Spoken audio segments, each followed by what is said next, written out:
Ano sinabi ko rito?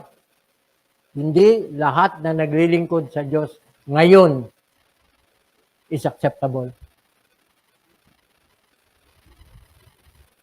How do we know if our worship or our service is acceptable? Relax lang. We may serve Him acceptably with reverence and godly fear. Alam niyo bakit binanggit yung reverence and godly fear? Balance yun. Kaya ka magalang sa Diyos kasi may takot ka sa Diyos. Kasi kung wala yung isa, kaya wala yung isa pa. The reason why we have reverence for God is because we fear Him. That's divine awe. AWE. Ito, very true to sa pamilya na merong healthy fear. Yung mga batang masunurin sa kanilang mga magulang. Take note, that's reverence. Masunurin sa kanilang magulang. Why? Because they have a godly fear. Na-establish, na-inculcate sa puso at damdamin nila yung tamang takot. And that's the reason kung bakit sa mga pangangaral, ang authority na palagi nating ini-establish is God's Word. Kasi kung meron mang dahilan bakit tayo susunod sa Diyos, it's because yun yung command niya. Yun, tingnan niyo. With reverence and godly fear. Bakit tayo kailangan matakot sa Diyos? Verse 29. For our God is a consuming fire. Bukod sa yung idea of condemnation nasa Diyos, huwag mong katakutan ang pumapatay ng katawan na walang kapangyarihang magpuksa ng kaluluwa sa impyerno. Ang katakutan mo ang Diyos. Why? Sapagkat meron siyang kapangyarihang patayin ng katawan and at the same time, ibulid ang kaluluwa sa impyerno. Fear God. But consuming fire, if not because of the Lord's mercy, we are already consumed. Darating yung panahon, mangyayari yun. Yung mga hindi namumunga, take note. Yung mga hindi namumunga, puputulin. At saan ilalagay? Sa apoy. Consuming fire. I used to believe na yung pagputol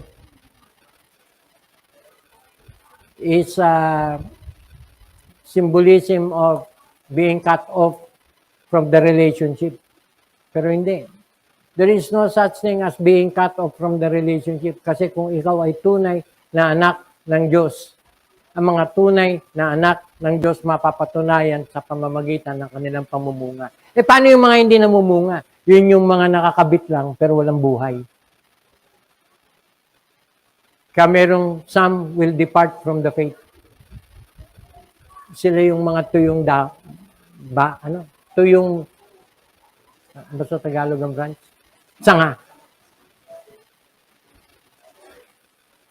Meron bang ganon? Oo, nakakabit, pero walang bunga. Paano mo makikilala ang tunay na Kristiyano? By their fruits, you shall know them.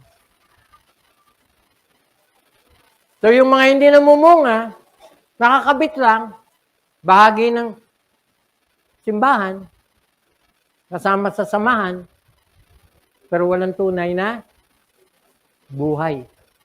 Why? Kasi kung sila ay tunay na may ugnayan sa Diyos, sila ay mamumunga. Hello? Let us have grace that we may serve God acceptably with reverence and godly fear. And verse 29 tells us the real story. He that believeth not is condemned already. Yung hindi sumasampalataya, bukod sa hindi mamumunga, siya'y nakahanda para tumungo sa kapahamakan.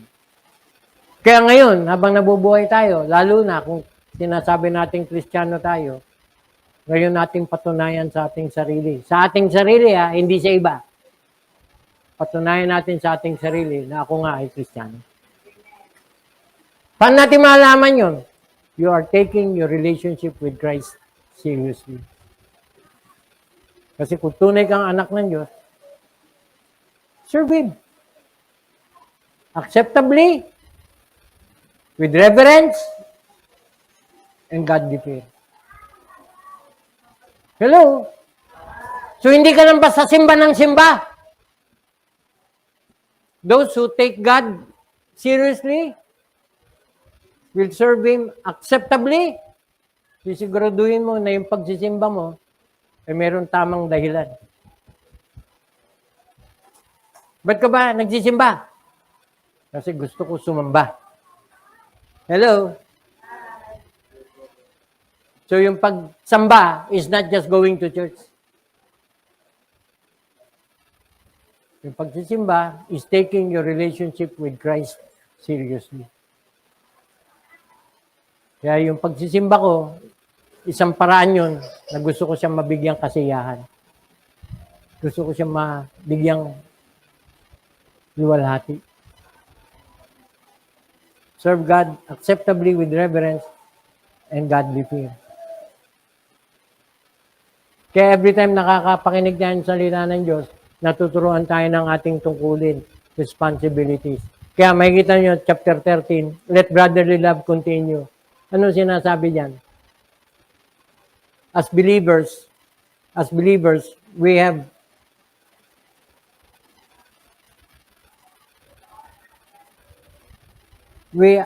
to make our love known to others.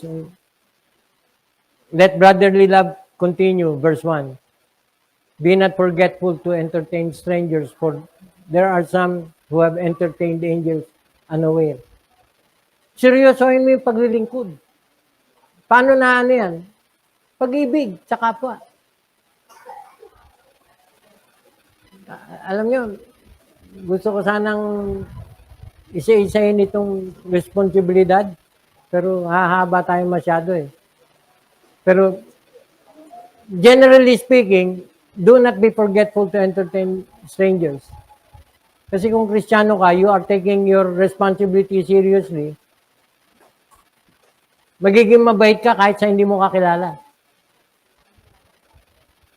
Kasi, ito, natural to sa tao.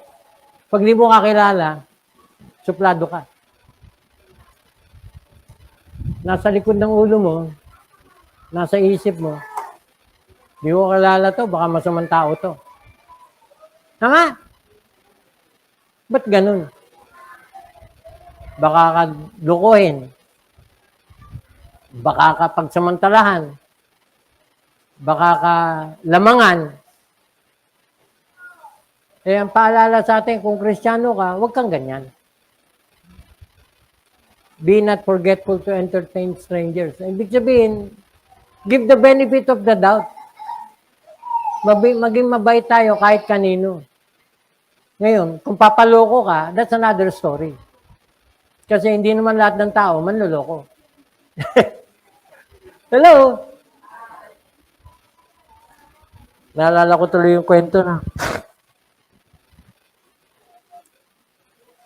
Pinusupladahan siya nung tao na hindi niya kakilala. Nung magkakilala na sila na matagal, nagkabukasan na sila ng loob, sabi nung isa, alam mo nung una, nagdududa ako sa'yo, parang hindi ka gagawa ng mabuti. Sabi nung kabila, ganun din ang iniisip ko sa'yo. Kaya nga hindi ako masyado naging close sa'yo. Kasi kung iniisip mo, yun din iniisip ko, amano sila, di ba? Hindi tayo dapat gano'n. We should always give the benefit of the doubt na sa pagiging mabuti natin, kung susuklian ng kasamaan, yun yung red flag. Kung ginawa mo ng kabutihan at mukhang aabusuhin ka naman, red flag. Doon papasok yung kahalagaan ng wisdom. na hindi mawawala yung patutuo mo bilang Kristiyano, pero at the same time, hindi ka rin papaloko. Remember them that are in bonds, as bound with them, and them which suffer adversity as being yourselves also in the body. So, pakikiramay, may nangangailangan ng tulong, tulungan. Why? Kasi at one time or another, tayo rin nangangailangan ng tulong. Tama? At ang pinakamasarap na feeling ay yung minsan ka nangangailangan, ikaw ay natulungan. Darating ka sa pagkakataon, ikaw naman yung makakatulong. That's Christianity. Verse 4, ito yung husband and wife. Yan, hindi na. Marriage is honorable in all, and the bed undefiled. But whoremongers and adulterers, God will judge. So, husband and wife relationship. Kaya, pinagsama-sama natin, lahat ng ito, binibigyan tayo ng dahilan kung paano tayo maglilingkod sa Panginoon. Husband and wife. Our faithfulness to each other is our faithfulness to God. Kung merong reason kung bakit tayo ay dapat magpalaga sa ating marriage vows, is because nung binigay natin yung vows natin, hindi natin binigay yun sa tao lang, kundi saksi ang Diyos. Amen ba?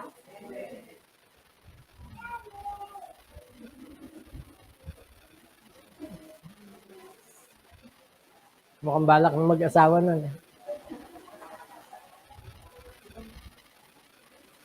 Look at verse 7.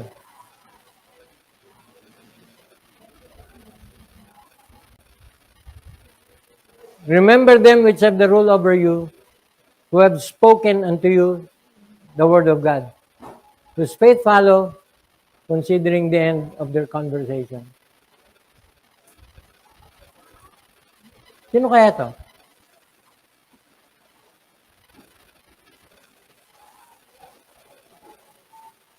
Sino kaya yung verse 7? Anong relationship yan? Pastor and member relationship.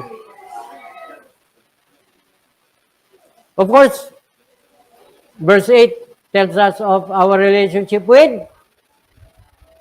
Sino yung verse 8? With Christ. Na kung paano hindi siya nagbabago, dapat huwag tayo magbago sa Kanya. Ang paalala na ito ay para doon sa mga nalalamig na. Nakakalimot na. Hello? Pinapaalala sa verse 8, ang Panginoon hindi nagbabago. Hoy! Kaya walang dahilan para ikaw ay magbago. So, pastor, member relationship,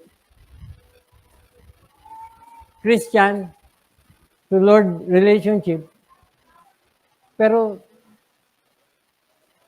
inulit sa verse 17 na ang sabi, obey them that have the rule over you and submit yourselves. Why? For they watch for your souls. Ito yung sinasabi ko kanina na kung ikaw nasaktan ka sa preaching ni pastor, huwag mo naman i-take personally na galing kay pastor. Bagamat, ito aminin ko, may mga preaching minsan na nangingimi akong i-preach kasi may tatamaan.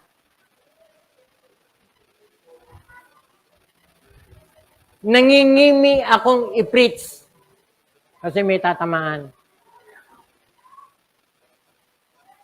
Pero doon pumapasok yung kahalagahan ng tungkulin sa Diyos. May tamaan o wala, ang mahalaga, maipangaral yung katotohanan. Amen ba? Ito masama. Mas delikado to. Dapat kang tamaan pero hindi ka tinatablan. Mas delikado yun. Kasi ibig sabihin, wala kang banal na spirito na nagko-convict sa'yo. Kaya kung ano man yung katotohanan na naririnig mo, pasok dito, labas dito. Kaya hindi nakapagtataka, sabi ni Pablo, preach the word, sabi niya kay Timothy. Be instant in season and out of season. Reprove, rebuke, exhort with all long suffering and doctrine. Ito yun. Obey them that have the rule over you. Sumunod. And submit yourselves, for they watch for your souls. As they that must give account, that they may do it with joy. Ito, very interesting ito. Bakit kailangan natin sumunod? Kasi, ipagbibigay sulit tayo ng pastor. At, I'm saying this not only for myself. Sabi ko nga kanina, para dun sa lahat ng tumatayo rito sa harap. We are preaching not our own message. We are preaching what the Lord is actually telling us to do. Kasama kami na pinagsasabihan ng mensahe. That they may do it with joy and not with grief. Why? For that is unprofitable for you. So, alam niyo ba na ang tawag sa mga membro, crown? Teka, tingnan ko yung notes ko. Look at Philippians chapter 4, verse 1. Kasi pagbibigay sulit namin kayo, di ba? Yung mga miyembro na dahil sa obedience sa salita ng Diyos, sinunod yung preaching, hindi lang basta tagapakinig, kundi tinupad niya, nakita yung pagbabago sa buhay niya, take note. Kasi pag sumunod ka sa Diyos, hindi pwedeng hindi ka magbabago. Meron at merong magbabago sa isang taong sumusunod. Tama?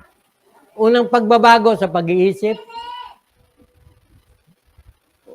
Ikalawang pagbabago, pag-uugali. Kasi, kung susunod ka sa pinag-uutos ng Diyos, yung pagsunod mo pa lang, yun na yung hudyat ng pagbabago. Tama? Yung naging masunurin ka, naghudyat na ng pagbabago sa buhay. At kung nagbago ka, kapatid, kung merong unang-unang matutuwa, ang Panginoon. Kaya balang araw, pag ipinagbigay sulit natin, ang sarili natin sa Panginoon, isa sa mapupuri ay yung pagbabagong naganap sa buhay natin.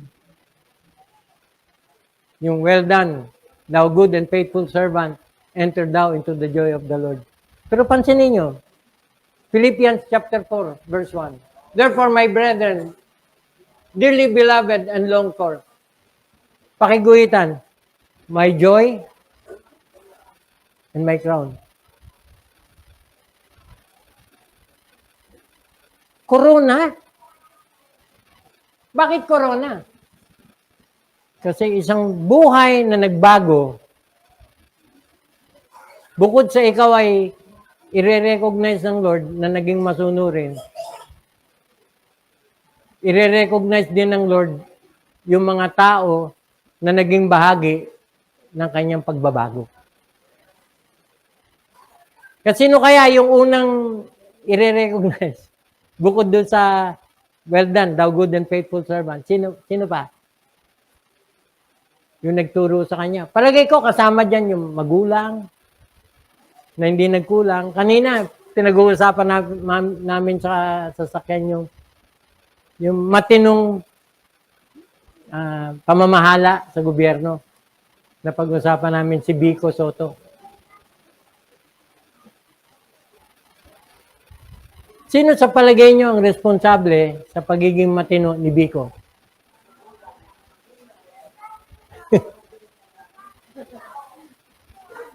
Si Connie. Ang naging partisipasyon lang ni Vic, siya yung ama. Pero palagay ko, yung values at yung Christian background ni Vico, yung nanay. At sa ngayon, kung saan siya umaatin. Kung sino man yung pastor. Gusto ko ma-meet yung pastor niya. Crown. Bakit nakadugtong yung joy? Kasi kung merong damdamin na mangingibabaw sa isang taong binabago ng Lord, kasiyahan. Amen? My crown and my joy. Meron pa isa. Saan nga ba yun? 1 Thessalonians 2:19. Balang araw, pag humarap tayo sa Panginoon at binigyan na ng reward ng Panginoon ng bawat isa sa atin, may mga good works tayo na i-congratulate. Parang si Alex Ayala, Pride ng Pilipinas. Sa larangan ng tennis.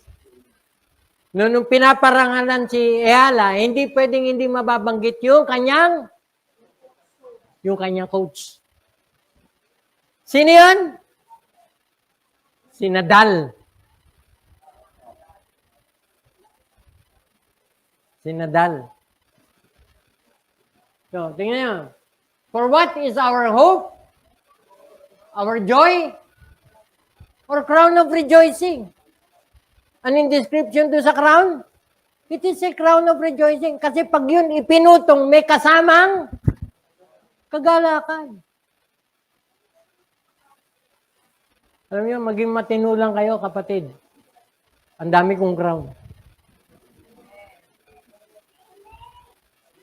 Pero, kaya nga ito, tanong, ano ka? Crown of rejoicing o crown of thorns?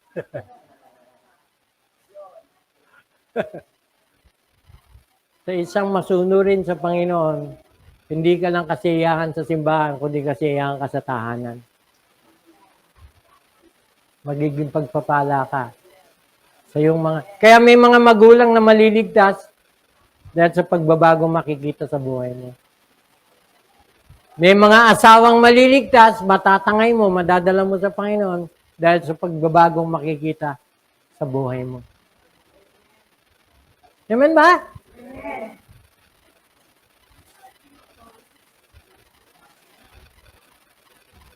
Kaya makakaasa ka, from time to time, makakapakinig ka ng mensahe na talagang tatarak sa puso mo. Bakit siya tatarak? Hebrews chapter 4, verse 12. Tabak na may 2 talim. Na pagka talaga tumama, hindi masarap. Mahapdi, masakit. Makakaasa ka, kaya siya masakit, kasi meron siyang tinatanggal. Meron siyang hinihiwa. Kumbaga sa surgeon, meron siyang kailangan tanggalin. Tama? That's the idea. Meron siyang kailangan tanggalin. At once na matanggal, nabawasan ng iyong problema. Hindi man totally nawala yung problema mo, pero nabawasan. Gagaan ka. Gagaling ka. Hello? So, the purpose of the preaching is to establish you. Kaya, yung pinaka-goal is maging crown tayo. Magkakaroon na tayo ng idea. Am I a crown of rejoicing? Ano ito? Corona ba ako ng magulang ko?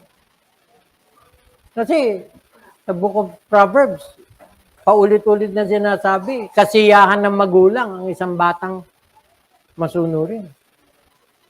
Batang matino. So, kasiyahan at karangalan, actually. Kasi, opposite, kahihiyan, kabigatan, kalungkutan. Bilang anak ng Diyos, parinawa, tayo ay maging crown of rejoicing. 1 Thessalonians chapter 3. Laktawan natin. Look at verse 2.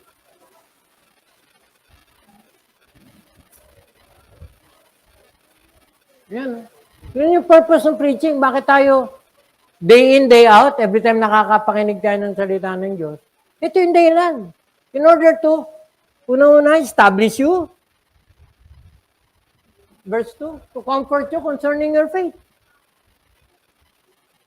Doon umiikot yung preaching. To establish you. Hindi to destroy you. Verse 3, dahil reality, maraming problema, yung preaching, tumutulong para wag tayong matinag sa ating mga kapigatian. Ayan o. So that no man should be moved by these afflictions, for yourselves know that we are appointed thereunto. Kaya hindi totoo yun na isang layunin ng pagiging Kristiyano, tanggalin yung problema. Hindi totoo yun. Andiyan pa rin yung problema, pero tutulungan tayo na makayanan natin. Yan. So that we will not be moved because of these afflictions. Verse 12, tingnan nyo. Ano yung purpose of preaching?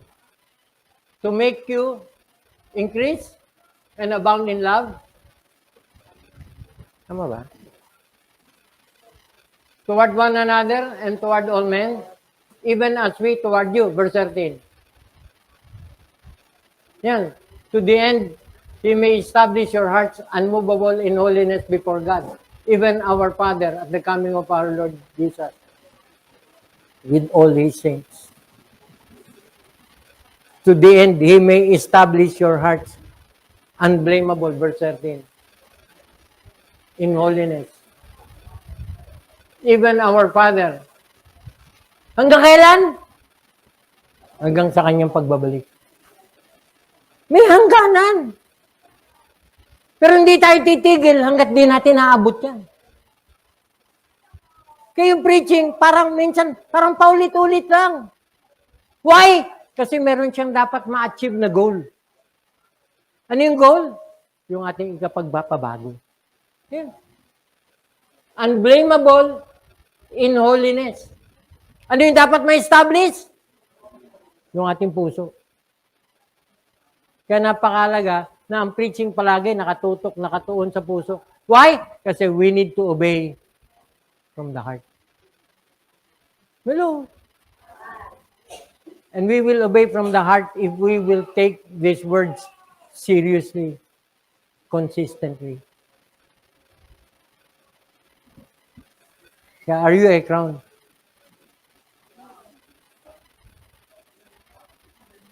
Crown of rejoicing. The Lord direct our way unto you to increase and abound in love. So, every time maalala niyo yung let us have grace. Let us have grace. It should propel us to a serious and consistent service to the Lord. Kasi hindi lahat pwede maglikod. Sino lang? Yung recipient ng grace. Hello? Natikman na ba natin yung grace? Kasi kung natikman natin, yan yung magtutulak sa atin para maging tapat sa paglilingkod. Kasi kung meron mang dahilan kung bakit ka naglilingkod, kasi ayaw mong tantanan ng pagpapasalamat sa Kanya. At yung pagpapasalamat, hindi tumitigil yan na pag napahinga ka na, tapos na. Hindi. Buong buhay natin, bawat hininga natin, ay pagpapasalamat sa Diyos. Hello? Tignan mo ngayon katabi mo. Mukha ba siya nagpapasalamat?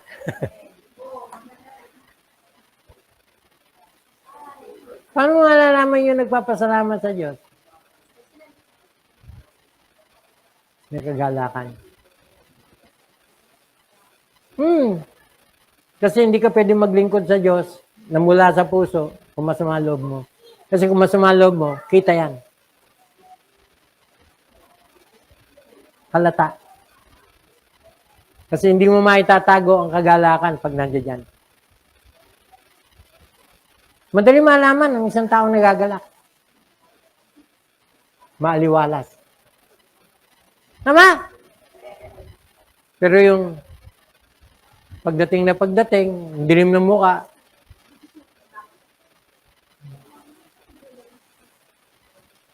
kamag-anak ni Aling Simang,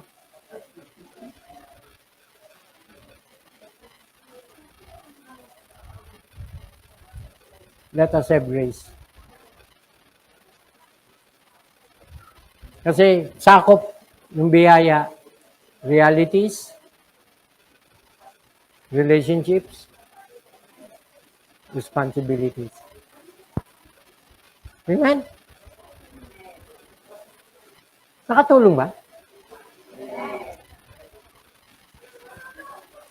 Lahat ng napapakinggan natin, naglalayon sa ikabubuti natin. Walang naging preaching na ikasasama mo. Makakabuti lang yung ating napapakinggan kung ipamumuhay natin. Kasi kung hindi, sayang. Sayang. Sabi ko nga kung wala rin lang yung puso mo, huwag na lang.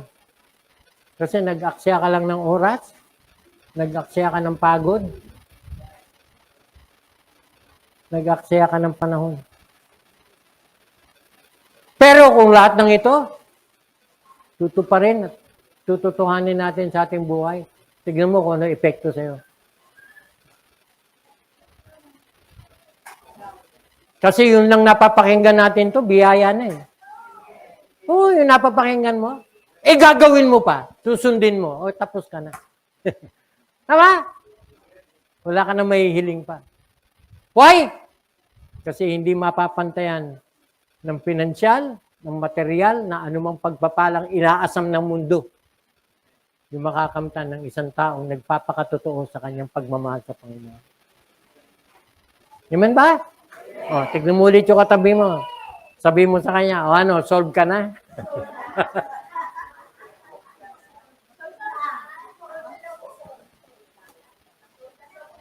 Let us have grace.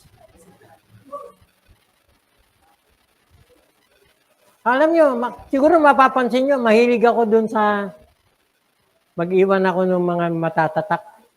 Yun. Followed from the heart. The love of Christ constraineth us. And the life which I now live in the flesh, I live by the faith of the Son of God, who loved me and gave Himself for me. And let us have grace. Panginoon, salamat sa pagkakataon na minsan pa ang inyong salita ay na ipahayag. Ito'y aming napakinggan. Ito, Panginoon, ay nangusap, naunawaan. Lord, bigyan nyo kami ng biyaya na ito ay maisakatuparan at maipamuhay sa aming pang-araw-araw na paglakad sa mundo. Tulungan nyo po na we will learn to serve you acceptably with reverence and godly fear. Tulungan nyo po na mga natututunan namin ay tunay na makapagpapabago sa amin.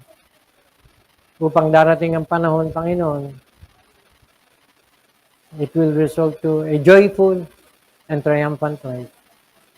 Salamat sa inyong pagpapala, salamat sa inyong pangunguna, salamat, Panginoon, sa inyong ginagawa sa aming buhay.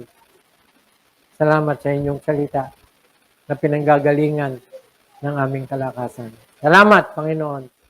At minsan pa, kami po ay pinuno nyo ng pagpapala mula sa inyong salita. Ito po kami samot dalangin sa matang ng Kristo Jesus. Amen.